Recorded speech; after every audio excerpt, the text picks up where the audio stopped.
It was a heavy, massive building, that Chateau of Monsieur the Marquis, with a large stone courtyard before it and two stone sweeps of staircase meeting in a stone terrace before the principal door. A stony business altogether, with heavy stone balustrades and stone urns and stone flowers and stone faces of men and stone heads of lions in all directions. As if the Gorgon's head had surveyed it when it was finished, 2 centuries ago.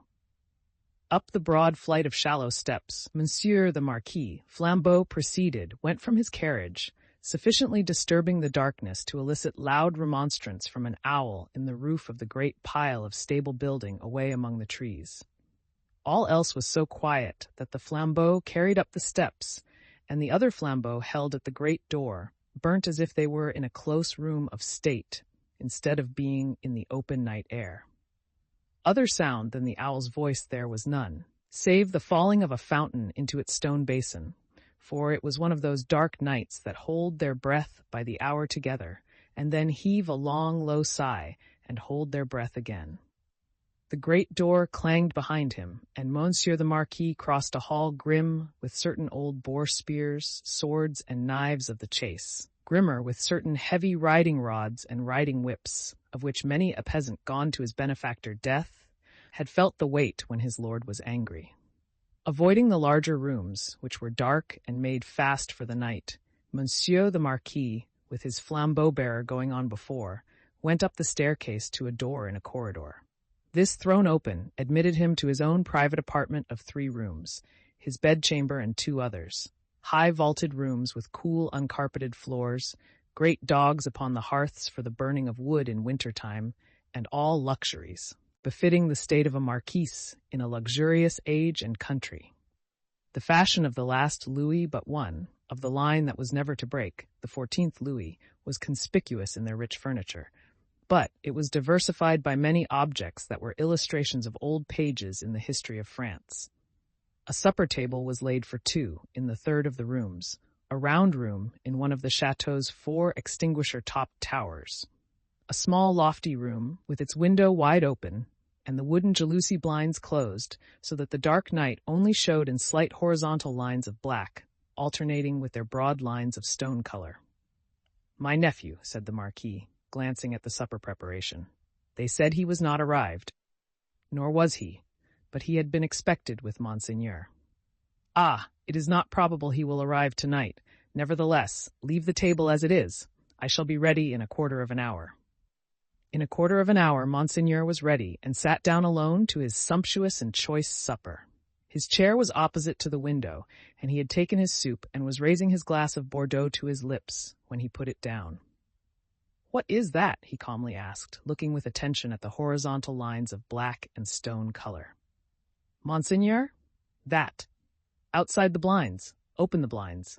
It was done. "Well, Monseigneur, it is nothing. The trees and the night are all that are here."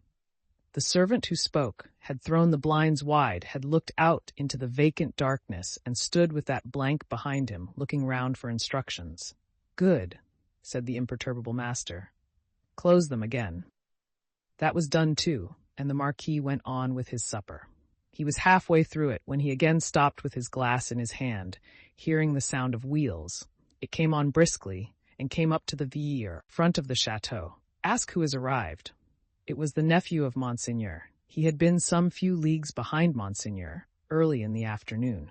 He had diminished the distance rapidly, but not so rapidly as to come up with Monseigneur on the road. He had heard of Monseigneur at the posting-houses as being before him. He was to be told, said Monseigneur, that supper awaited him then and there, and that he was prayed to come to it. In a little while he came. He had been known in England as Charles Darnay. Monseigneur received him in a courtly manner, but they did not shake hands. "You left Paris yesterday, sir?" he said to Monseigneur as he took his seat at table. "Yesterday. And you?" "I come direct." "From London?" "Yes." "You have been a long time coming," said the Marquis with a smile. "On the contrary, I come direct." "Pardon me. I mean not a long time on the journey, a long time intending the journey. I have been detained by—" The nephew stopped a moment in his answer. "Various business." "Without doubt," said the polished uncle. So long as a servant was present, no other words passed between them. When coffee had been served and they were alone together, the nephew, looking at the uncle and meeting the eyes of the face that was like a fine mask, opened a conversation. "I have come back, sir, as you anticipate, pursuing the object that took me away. It carried me into great and unexpected peril, but it is a sacred object, and if it had carried me to death, I hope it would have sustained me." "Not to death," said the uncle. "It is not necessary to say to death." "I doubt, sir," returned the nephew, "whether, if it had carried me to the utmost brink of death, you would have cared to stop me there." The deepened marks in the nose and the lengthening of the fine, straight lines in the cruel face looked ominous as to that. The uncle made a graceful gesture of protest, which was so clearly a slight form of good breeding that it was not reassuring. "Indeed, sir," pursued the nephew, "for anything I know, you may have expressly worked to give a more suspicious appearance to the suspicious circumstances that surrounded me." "No, no, no," said the uncle, pleasantly. "But however that may be," resumed the nephew, glancing at him with deep distrust, "I know that your diplomacy would stop me by any means, and would know no scruple as to means." "My friend, I told you so," said the uncle, with a fine pulsation in the two marks. "Do me the favor to recall that I told you so long ago." "I recall it." "Thank you," said the Marquis, very sweetly indeed. His tone lingered in the air, almost like the tone of a musical instrument.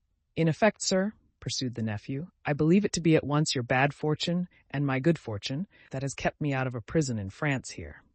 "I do not quite understand," returned the uncle, sipping his coffee. "Dare I ask you to explain? I believe that if you were not in disgrace with the court, and had not been overshadowed by that cloud for years past, a letter de cachet would have sent me to some fortress indefinitely." "It is possible," said the uncle, with great calmness.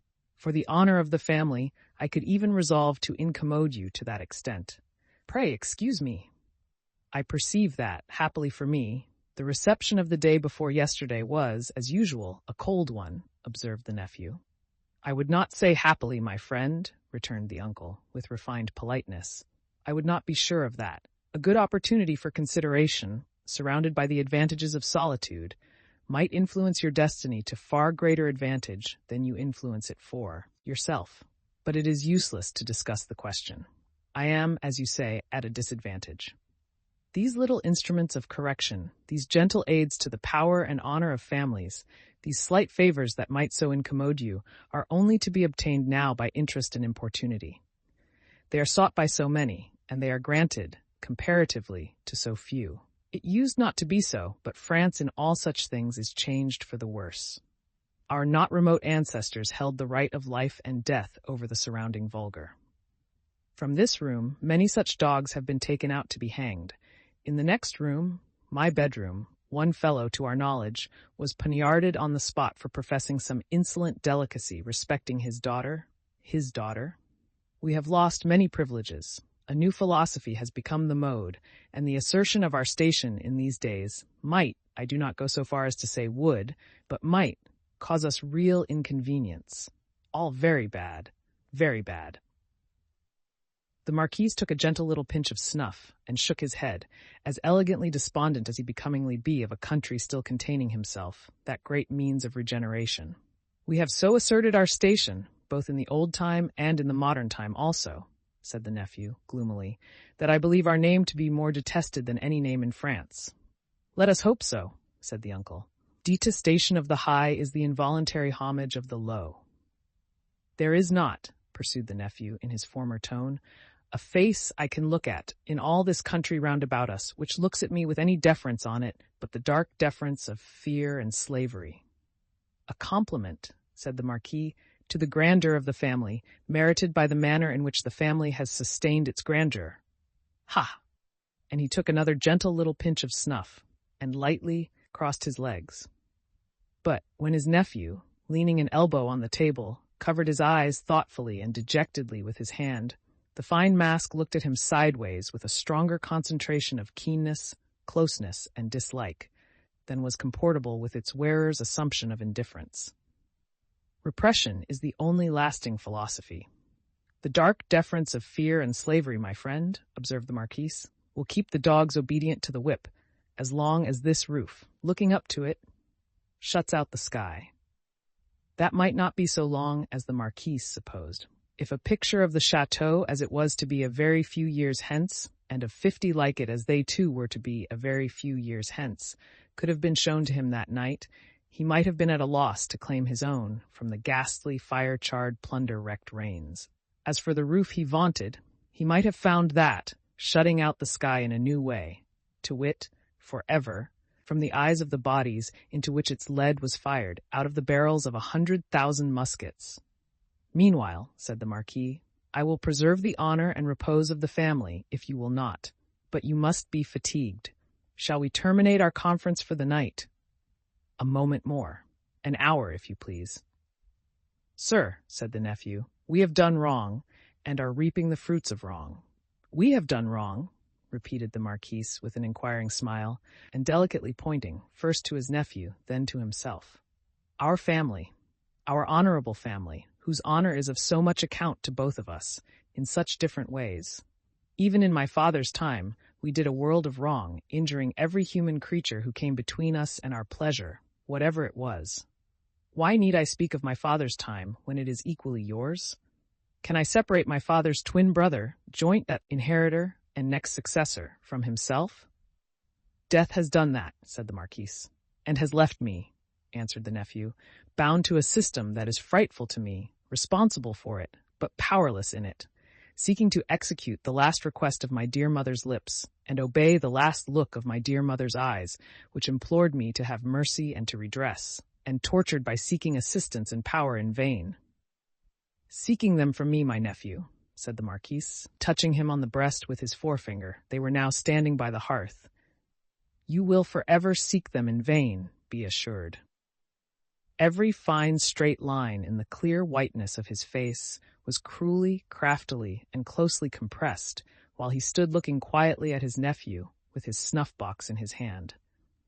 Once again he touched him on the breast, as though his finger were the fine point of a small sword, with which, in delicate finesse, he ran him through the body and said, My friend, I will die, perpetuating the system under which I have lived. When he had said it, he took a culminating pinch of snuff and put his box in his pocket. Better to be a rational creature, he added then, after ringing a small bell on the table, and accept your natural destiny. But you are lost, Monsieur Charles, I see. This property and France are lost to me, said the nephew, sadly. I renounce them. Are they both yours to renounce? France may be, but is the property? It is scarcely worth mentioning, but is it yet? I had no intention, in the words I used, to claim it yet. If it passed to me from you tomorrow, which I have the vanity to hope is not probable, or 20 years hence. You do me too much honor, said the Marquis. Still, I prefer that supposition. I would abandon it, and live otherwise and elsewhere. It is little to relinquish. What is it but a wilderness of misery and ruin? Ha! Said the Marquis, glancing round the luxurious room. To the eye it is fair enough here, but seen in its integrity under the sky and by the daylight, it is a crumbling tower of waste, mismanagement, extortion, debt, mortgage, oppression, hunger, nakedness, and suffering. Ha! Said the Marquis again in a well-satisfied manner. If it ever becomes mine, it shall be put into some hands better qualified to free it slowly, if such a thing is possible, from the weight that drags it down, so that the miserable people who cannot leave it and who have been long wrung to the last point of endurance may, in another generation, suffer less. But it is not for me. There is a curse on it, and on all this land. And you, said the uncle, forgive my curiosity, do you, under your new philosophy, graciously intend to live? I must do, to live, what others of my countrymen, even with nobility at their backs, may have to do some day, work. In England, for example? Yes. The family honor, sir, is safe from me in this country. The family name can suffer from me in no other, for I bear it in no other. The ringing of the bell had caused the adjoining bedchamber to be lighted. It now shone brightly through the door of communication. The Marquis looked that way and listened for the retreating step of his valet. England is very attractive to you, seeing how indifferently you have prospered there, he observed then, turning his calm face to his nephew with a smile. I have already said that for my prospering there I am sensible I may be indebted to you, sir. For the rest, it is my refuge. They say, those boastful English, that it is the refuge of many. You know a compatriot who has found a refuge there? A doctor? Yes. With a daughter? Yes. Yes, said the Marquis. You are fatigued. Good night. As he bent his head in his most courtly manner, there was a secrecy in his smiling face, and he conveyed an air of mystery to those words, which struck the eyes and ears of his nephew forcibly. At the same time, the thin, straight lines of the setting of the eyes, and the thin, straight lips, and the markings in the nose, curved with a sarcasm that looked handsomely diabolic. Yes, repeated the Marquis. A doctor with a daughter. Yes, so commences the new philosophy. You are fatigued. Good night. It would have been of as much avail to interrogate any stone face outside the chateau as to interrogate that face of his. The nephew looked at him in vain in passing on to the door. Good night, said the uncle. I look to the pleasure of seeing you again in the morning. Good repose. Light monsieur my nephew to his chamber there, and burn monsieur my nephew in his bed, if you will. He added to himself, before he rang his little bell again, and summoned his valet to his own bedroom. The valet come and gone, Monsieur the Marquis walked to and fro in his loose chamber robe, to prepare himself gently for sleep, that hot, still night. Rustling about the room, his softly slippered feet making no noise on the floor, he moved like a refined tiger. Looked like some enchanted marquis of the impenitently wicked sort, in story, whose periodical change into tiger form was either just going off or just coming on. He moved from end to end of his voluptuous bedroom, looking again at the scraps of the day's journey that came unbidden into his mind, the slow toil up the hill at sunset, the setting sun, the descent, the mill, the prison on the crag, the little village in the hollow, the peasants at the fountain, and the mender of roads with his blue cap pointing out the mock chain under the carriage. That fountain suggested the Paris fountain, the little bundle lying on the step, the women bending over it, and the tall man with his arms up, crying, "Dead!" "I am cool now," said Monsieur the Marquis, "and may go to bed." So, leaving only one light burning on the large hearth, he let his thin gauze curtains fall around him, and heard the night break its silence with a long sigh as he composed himself to sleep. The stone faces on the outer walls stared blindly at the black night for 3 heavy hours. For 3 heavy hours, the horses in the stables rattled at their racks, the dogs barked, and the owl made a noise with very little resemblance in it to the noise conventionally assigned to the owl by men poets. But it is the obstinate custom of such creatures hardly ever to say what is set down for them. For 3 heavy hours, the stone faces of the chateau, lion and human, stared blindly at the night. Dead darkness lay on all the landscape. Dead darkness added its own hush to the hushing dust on all the roads. The burial place had got to the pass that its little heaps of poor grass were undistinguishable from one another. The figure on the cross might have come down for anything that could be seen of it. In the village, taxers and taxed were fast asleep, dreaming perhaps of banquets, as the starved usually do, and of ease and rest, as the driven slave and the yoked ox may. Its lean inhabitants slept soundly, and were fed and freed. The fountain in the village flowed unseen and unheard, and the fountain at the chateau dropped unseen and unheard, both melting away, like the minutes that were falling from the spring of time through 3 dark hours. Then the gray water of both began to be ghostly in the light, and the eyes of the stone faces of the chateau were opened. Lighter and lighter, until at last the sun touched the tops of the still trees and poured its radiance over the hill. In the glow, the water of the chateau fountain seemed to turn to blood, and the stone faces crimsoned. The carol of the birds was loud and high, and on the weather-beaten sill of the great window of the bedchamber of Monsieur the Marquis, one little bird sang its sweetest song with all its might. At this, the nearest stone face seemed to stare amazed, and, with open mouth and dropped underjaw, looked awe-stricken. Now the sun was full up, and movement began in the village. Casement windows opened, crazy doors were unbarred, and people came forth shivering, chilled as yet by the new sweet air. Then began the rarely lightened toil of the day among the village population, some to the fountain, some to the fields, men and women here to dig and delve, men and women there to see to the poor livestock and lead the bony cows out to such pasture as could be found by the roadside. In the church and at the cross, a kneeling figure or two, Attendant on the latter prayers, the led cow, trying for a breakfast among the weeds at its foot. The chateau awoke later, as became its quality, but awoke gradually and surely. First, the lonely boar spears and knives of the chase had been reddened as of old, then had gleamed trenchant in the morning sunshine. Now, doors and windows were thrown open. Horses in their stables looked round over their shoulders at the light and freshness pouring in at doorways. Leaves sparkled and rustled at iron-grated windows. Dogs pulled hard at their chains and reared impatient to be loosed.